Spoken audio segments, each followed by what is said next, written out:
unreasonable from global security. Does she agree with me that we must, in the UK, stand firm against those who believe that you can take land by aggression and make sure that we continue to send a strong signal around the world that larger nations cannot just grab bits of smaller nations as and when they please? Well, I think my honourable friend is correct, and as I said in my response to the original question, it's important that we deter that kind of behaviour wherever it's seen around the world.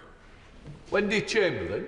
Thank you, Mr Speaker. I think what's quite clear from events of the last few hours is that the Atlantic and the High North is of increasing critical concern, and indeed as a former member of Scottish Affairs Committee we looked at it in the last Parliament. I know the Government has had conversations with Denmark, but what other conversations is it having with its joint expeditionary force partners to ensure that those forces are given the support and resources that they need? Well, Mr Speaker, the Government has continuing and ongoing discussions with our partners in Europe and in the High North. Remda. Thank you much, Mr Speaker. Does the Minister agree with me that this announcement should not affect the UK and this House's support for Ukraine? And can she reassure me that she will work with our armed forces and our defence industries to ensure we are doing everything possible to support Ukrainian forces on the front line? My honourable friend is correct. We are doing but need to continue to step up our capacity to support Ukraine with weapons and the force that they need to deter ongoing aggression and to make sure they're in the strongest possible position in any negotiations that they decide to enter. So, Julian.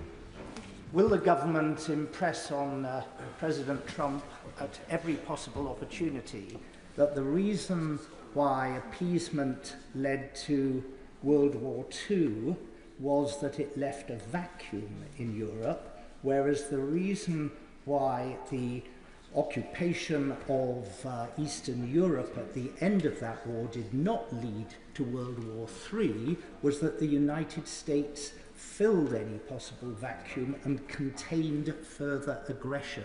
So if he is going for a settlement against the wishes of the Ukrainian people, the least he can do is to guarantee directly the security of that part of Ukraine which remains unoccupied. Yeah. Well, the honourable gentleman has a longer history of supporting deterrence in this chamber, whichever side of the House he has been on, whether nuclear or whether short of that threshold. And he makes the same point again. And the US Secretary of State for Defence, in his remarks to the contact group, did make it clear that deterrence is important around the world. So I think that there is an agreement there.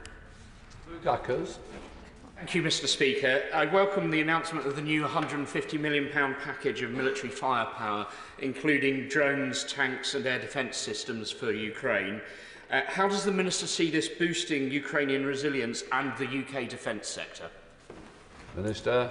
Well, Mr Speaker, it does both, because there's only one way in which we can provide the Ukrainians with increasing amounts of munitions and things like drones, which are developing rapidly and changing rapidly, and that is by boosting the strength of our defence industries. And that has the additional importance of enabling us as a nation to boost our capacity to deter any potential aggression. And so, in that sense, Mr Speaker, we can do both, and we are. Alistair Carmichael.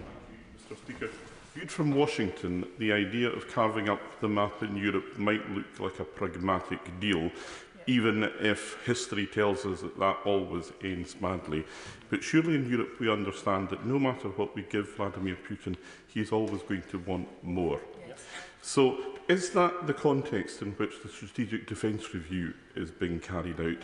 And does the Minister accept that this is a moment which is going to require a fundamental reset of our relations with our European partners, and not just in defence, and also for us to get real about the financial and economic implications of that? Yeah. Well, I can assure the honourable gentleman that the Strategic Defence Review is about identifying threats that we face now, rather than threats that we perhaps faced before the Ukraine war began. And so I can tell him that it is being conducted with that in in mind. And in terms of the deterrence that we need to be able to provide and the money that's needed to be spent to provide it, the commitment is, as it has been, that, as the Prime Minister has said, that he will set out a path to 2.5% once the Strategic Defence Review has been published, and we expect that to be in the spring. Thank you, Mr. Speaker. And as the Minister will know from her many welcome visits, the Filton and Bradley Stoke constituency is home to many vital defence companies who are playing their role in this vital conflict. And would she agree with me that it's crucial that we continue to support companies right here in the UK to get the military kit needed into the hands of those who need it most in Ukraine? I agree very much with my honourable friend, and I have had the pleasure to visit her constituency on a number of occasions. And I did visit when it was her predecessor's constituency as well. And so I'm well aware of the strength of the industrial base that she has over there, the defence industrial base. And we do need to strengthen it across our nations and regions, and we are doing. And that has the additional importance of providing deterrence for our nation as well as supporting Ukraine. Sir Bernard, gently. Thank you, Mr. Speaker. Will the Minister agree that this does clarify what the benchmark of success for the Defence Review must be? And some of the defence chiefs have been expressing this, thus that we must be ready to fight a war with Russia if necessary in order to be able to deter Russia, and if we are to be in any position to guarantee the security of an independent and sovereign Ukraine after whatever is agreed between President Trump and President Putin. Well, I agree with the right honourable gentleman. We all agree that defence spending needs to increase. That must be done in the context of us setting out in the SDR precisely where we see the threats. It's important to spend the money that we do spend correctly in the best possible way.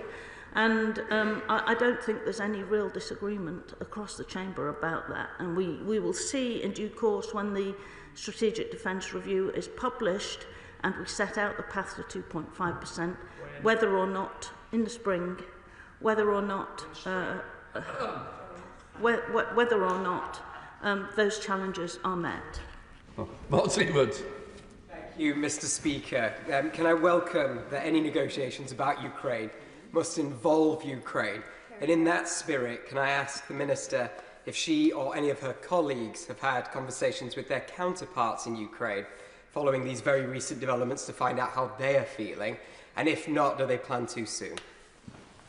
Well, personally I have not, but I know that my right honourable friend has been having discussions, and indeed our discussions are ongoing very frequently. I have had contact with my counterparts in Ukraine, just not since yesterday. Brendan O'Hara.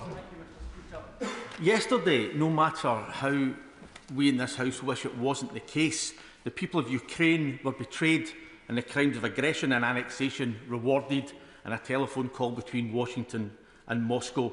And right now, we have to be building closer partnerships with our European allies for whom democracy, sovereignty and the rule of law still actually mean something. And I welcome the government's announcement that they defend the territorial integrity of Ukraine.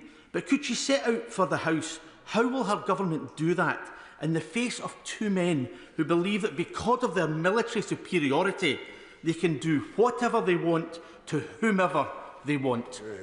Well, Mr. Speaker, the US Secretary of State for Defence made it clear yesterday that any peace negotiations that the Americans are involved in need to lead to a durable peace that does not see a resumption of the aggression that has led to this war, and we support that. And we've made it quite clear also that these negotiations must involve Ukraine. Of course they must. That is the way in which this war will finally end. Joanna Baxter. Thank you, Mr. Speaker. I welcome the Minister's statement, particularly the commitment that any negotiations about Ukraine must involve Ukraine, because if reports of the call between President Trump and Moscow are to be believed, then this is less the art of a deal and more a charter for appeasement. So can the Minister state whether we will be working with NATO allies to establish a clear roadmap with defined timeframes for Ukraine's membership, ensuring long-term deterrence against further inevitable Russian aggression?